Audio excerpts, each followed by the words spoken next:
Alhamdulillah kita pagi hari tidak dalam keadaan murtad. Tidak ada yang mengancam kita, tidak ada yang mengarahkan kita untuk keluar daripada ajaran Islam. Ini termasuk kenikmatan. Kita diberikan keislaman tanpa ujian. Rasulullah SAW ketika diangkat jadi Nabi, bayangin seorang diri. Rasulullah kalau jalan kemana-mana, Abu Lahab, ada beliau itu pamannya. Itu sampai di belakang dia, nyentil-nyentil Nabi kalau ada orang baru itu. Oh, Rasulullah SAW bilang begini sama orang, dia bilang, kadzibu, dustakan dia, jangan percaya, bohong.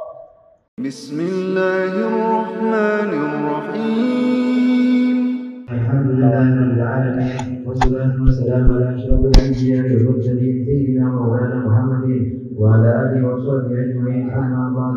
Qala Syekhul Mu'allif rahimahullah ta'ala wa hadama an-nafami wa bi ulumi bid-darain amin dan qala ورأينا في كتاب السني بإسناد صحيح عن عبد الرحمن بن حمزة رضي الله عنه قال كان رسول الله صلى الله عليه وسلم قال أصبحنا على فكرة الإسلام وكلمة الإخلاص ودين نبينا محمد صلى الله عليه وسلم وملة إبراهيم صلى الله عليه وسلم حنيفا مسلما وما أنا من المشركين كنت كذا في كتابه ودين نبينا محمد صلى الله عليه وسلم وهو غير مبتدئ ولعله صلى الله عليه وسلم قال ذلك جهرا ليسمعه غيره يتعلمه والله أعلم.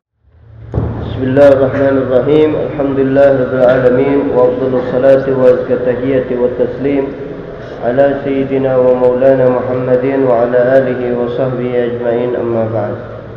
اللهم علمنا ما ينفعنا وانفعنا بما علمتنا وزدنا علما وعملا وإخلاصا يا رب العالمين. Selanjutnya di dalam kitab Al-Adhkar ini Al-Imam An-Nawawi rahimahullah ta'ala melanjutkan tentang beberapa riwayat yang berkaitan dengan zikir pagi dan petang. Warayna fi kitab Ibn Sunni qala rahimahullah ta'ala warawayna fi kitab Ibn Sunni, dan kami juga meriwayatkan dalam kitab Ibn Sunni. Kalau Ibn Sunni disebutkan, kitabnya tidak, artinya di dalam kitab Amalul Yawm wal Lailah, kitab yang terkenal tentang Amalul Yawm wal Lailah di dalam kalangan ulama muhadditsin. Satu Amalul Yawm wal Lailah karangan Ibn Sunni, dua Amalul Yawm wal Lailah karangan Al-Imam As-Suyuti. Dan nanti setiap riwayat hadis baik di dalam Sahih Bukhari, Sahih Muslim dan kitab-kitab sunan juga ada bab pembahasan khusus. Bagaimana di sini? Amal Yawm wal Lailah. Baik. Hanya saja di sini memang riwayat Ibn Sunni, beliau sudah menjanjikan di awal kitabnya bahwa beliau meriwayatkan hadis-hadis yang sahih atau hadis-hadis yang makbul ya. Jadi ketika kita menukil daripada kitab Ibn Sunni di dalam Amal Yawm wal Lailah, itu kita tidak perlu capek-capek lagi mencari sumber atau meneliti tentang kesahihan hadis atau riwayat di dalam kitab tersebut. Bisnadin sahih, dengan sanad yang sahih, an Abdurrahman bin Abza, seorang sahabat Abdurrahman bin Abza radhiyallahu anhu qala, beliau berkata, kana Rasulullah sallallahu alaihi wasallam idza asbaha qala, ya Rasulullah SAW itu jika masuk di pagi hari beliau membaca apa? Asbahna ala fitratil Islam wa kalimatil ikhlas wa dini nabiyina Muhammadin sallallahu alaihi wa alihi wasallam wa millati abina Ibrahim sallallahu alaihi wasallam hanifan muslima wa ma ana minal musyrikin. Baik, jadi kita ulangi lagi. Jadi asbaha boleh artinya asbaha itu menjadi, boleh asbaha itu maknanya ittisaful mukhbar anhu bil khabar fi zamanis sabah, mensifati seseorang atau sesuatu dengan suatu kejadian di waktu pagi hari, itu termasuk akhwat kana. Jadi kalau asbaha Zaidun hazinan, artinya kita ngartikan Zaid sedih di pagi hari. Ittisaful mukhbar anhu bil khabar fi zamanil madhi atau ittisaful isim bil khabar fi zamanis sabah. Jadi mensifati sesuatu, memberikan kejadian atau hukum sesuatu seseorang di waktu tertentu. Kalau di sini di waktu pagi. Kalau di sini artinya asbaha bimana lazim, bimana dukhul fi sabah, masuk di pagi hari. Jadi cara ngartikannya, asbahna, kami masuk di pagi hari ini dalam keadaan apa? Ngerti? Makanya setelah asbaha atau amsanya ada huruf jar. Karena dia cuma punya fa'il saja. Tidak ada maf'ulnya, tidak ada isim sama khabarnya sebagaimana akhwat kana. Jadi asbahna, kami masuk di pagi hari ini ala, ngerti? Ada huruf jarnya kan? Ala fitratil Islam, di atas kesucian fitrah keislaman. Alhamdulillah kita pagi hari tidak dalam keadaan murtad. Kita masuk pagi hari alhamdulillah. Tidak ada yang mengancam kita juga, tidak ada. Tidak ada yang mengancam kita, tidak ada yang mengarahkan kita untuk keluar daripada ajaran Islam. Ini termasuk kenikmatan. Kita diberikan keislaman tanpa ujian. Rasulullah SAW ketika diangkat jadi nabi, bayangin seorang diri makhluk Allah Subhanahu wa taala di muka bumi membawa risalah. Dia mesti menyampaikan sama orang sesuatu ajaran yang tidak dikenal oleh masyarakatnya. Dan mereka rata-rata sudah memusuhi. Bayangin sebelum ada yang menerima beliau itu, sifat a'rad basyariyah, ada sifat manusiawi.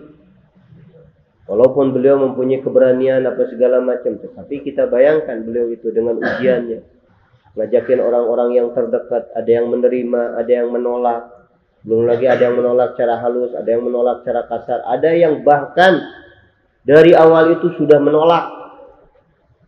Rasulullah kalau jalan kemana-mana, Abu Lahab, ada beliau itu pamannya, itu sampai di belakang dia, nyentil-nyentil Nabi kalau ada orang baru itu. Rasulullah SAW bilang begini sama orang, dia bilang, kadzibu, dustakan dia, jangan percaya, bohong. Sampai seperti itu. Jalan ke masjid, sama juga. Istrinya nih, suami istri nih. Hammalatul hatab, Ummu Jamil, begitu juga. Jalan Rasulullah lewat mana, sampai niat gali lubang biar Rasulullah jatuh ke bawah. Jatuh terperosok, taruhin duri, taruhin kotoran segala macam. Paham itu? Sampai Masjidil Haram Rasulullah mau sholat tinggal mau ngapain? Abu Jahal sama teman-temannya Uqbah bin Abi Mu'ayyid dan yang lainnya itu nongkrong situ segala macam. Tetap diganggu, ada yang nginjekin lehernya, ada yang narik nyekek sama sorbannya, ada yang naruhin kotoran dia di kepala sucinya. Sampai Allah Subhanahu wa taala bilang, takjubin tuh, heranin, ara'aital ladzi yanha 'abdan idza shalla. Itu jumlah ta'jubiyah di situ. Ara'aita, tidakkah engkau lihat orang yang melarang orang mau sholat aja dilarang. Ara'aital ladzi yanha abdan idza shalla. Sampai seperti itu. Baik, kita alhamdulillah dalam keadaan keamanan. Masyarakat waktu itu pertama kali mereka hijrah sebelum ke Madinah lebih jauh lagi. Mereka ke Afrika, ke Ethiopia, Abyssinia. Mereka hijrah ke sana, ke tempat kerajaan orang-orang kafir di situ, Kristen. Paham itu? Demi apa? Demi Islam. Untuk siapa? Sebelum buat orang lain, demi pribadi mereka. Kita nih punya keyakinan, kok diganggu gitu. Tidak ada kebebasan sama sekali. Perjalanan berapa kilo, bukan berapa kilo lagi, berapa ribu kilo. Kita dari sini hanya ke Banyuwangi itu 1000 kilometer. Sampai ke Jawa Timuran itu rata-rata 1000 kilometer. Ini perjalanan antar negara. Dan antar negara lagi, antar benua. Satu benua Afrika, satu lagi di benua Asia. Timur Tengah masih benua Asia. Itu. Bayangin perjalanan yang begitu jauh. Kita bersyukur sama Allah, asbahna ala fitratil Islam wa ala kalimatil ikhlas. Wa kalimatil ikhlas, kita masih berada di dalam kalimatul ikhlas, yaitu ucapan la ilaha illallah. Masih kita bersaksi bahwa tidak ada Tuhan yang layak disembah kecuali Allah Subhanahu wa taala, Allah yang memiliki semua sifat-sifat mulia yang layak bagi Allah Subhanahu wa taala. Allah Maha Suci, jauh daripada sifat-sifat yang tidak layak dengan ketuhanannya. Kita masih mengakui alhamdulillah.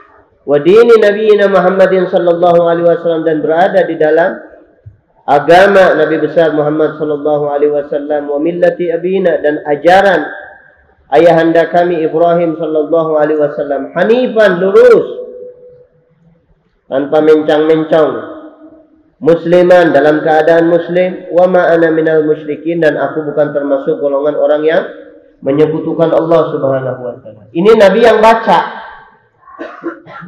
Kemudian sahabat ini meriwayatkan, berarti Nabi ketika baca keras apa pelan? Keras kan di sini. Nah, di sini Rasulullah otomatis baca keras sehingga terdengar oleh sahabat, kemudian sahabat tersebut meriwayatkan. Nah, sekarang di sini Rasulullah ketika mengucapkan wadini nabiyina, dan agama nabi kami, sedangkan ini Rasulullah yang bilang. Paham itu bagaimana? Qultu, komentar kami itu, qultu itu maksudnya aku menggarisbawahi, membuat catatan, kata Imam Nawawi, kada fi kitabi, begitulah riwayatnya yang ada di dalam kitab beliau, kitab Ibn Sunni. Wadini nabiyina Muhammadin sallallahu alaihi wasallam. Hal tersebut dilarang? Tidak. Wa huwa ghairu mumtani'in. Itu tidak terhalang, tidak menutup kemungkinan, enggak masalah. Apa yang perlu dimasalahkan? Nanti, nah itu ada bapak kita misalnya, orang bilang ini bapaknya siapa? Kita bisa jawab bapak anak atau bapaknya si fulan, padahal si fulan itu anak. Bisa. Salah enggak? Enggak salah. Nah itu. Nanti. Ini juga Rasulullah SAW tidak menyebutkan dan agama aku. Bayangin kalau seandainya nanti tiap orang ngomong agama aku, ente bikin agama sendiri berarti. Kalau agamanya Rasulullah. Makanya kata beliau ini, wala allahu, mungkin saja sallallahu alaihi wasallam, beliau Rasulullah SAW qala dzalika jahran, bacanya dalam keadaan keras. Ingatin tuh. Jadi kita zikir dalam keadaan keras dengan zikir yang keras itu, memang banyak riwayat yang menjelaskan zikir itu secara keras. Mana yang lebih afdal, keras apa pelan? Dua-duanya ada riwayatnya. Paham itu? Hanya saja ada sebagian ulama mengatakan zikir itu lebih afdal keras dengan beberapa dalil dan ilahnya. Bagian lagi ulama mengatakan lebih baik pelan dengan dalil dan ilahnya. Masing-masing ada. Untuk apa Rasulullah baca keras? Liyusmi'ahu ghairahu, agar memperdengarkan bacaan tersebut kepada selain beliau, kepada orang lain, fayata'allamahu, sehingga dia mempelajari. Allahu a'lam. Ngerti? Jadi bacaan seperti itu timbul daripada Rasulullah, ya enggak masalah. Agar kita ketika membaca sama sebagaimana yang dibaca oleh Nabi sallallahu alaihi wasallam. Rasulullah membaca dan agamaku di atas agamaku. Nah, ini kalau tiap orang di atas agamaku, yang satu bilang agamaku, gimana? Beda. Bismillahirrahmanirrahim.